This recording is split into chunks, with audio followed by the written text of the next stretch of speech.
Active listening and note taking. Note taking methods.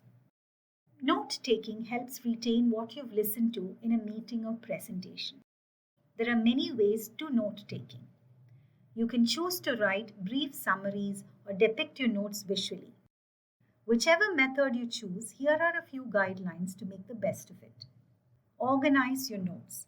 Irrespective of the way you make your notes, whether digitally or on paper, it helps to organize your notes in folders. This will make it easier to figure out what you've made note of and analyze it if need be.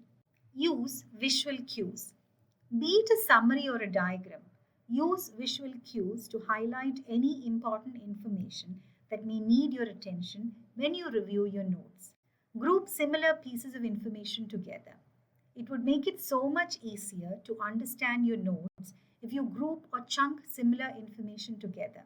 This way, you can even draw relationships and hierarchy between related information far more easily.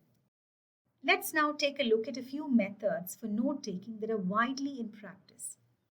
The Cornell method.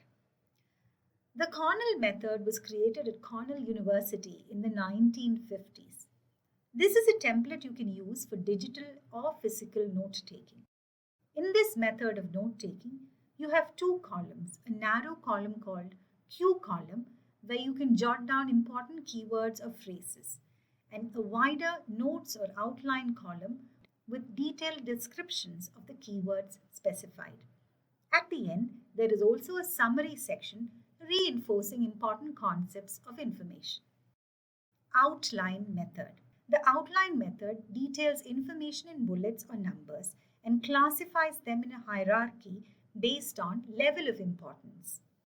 Charting method. In this method, you create a matrix or table to chart down ideas or information in separate cells. This method allows you to define relationships between information clearly and requires you to write less. Mind mapping method. In this method, information is visually represented in circles, bubbles, and boxes to define hierarchy in relationship, sequence, or importance. That's all for now. Hope you've learned some interesting note-taking methods.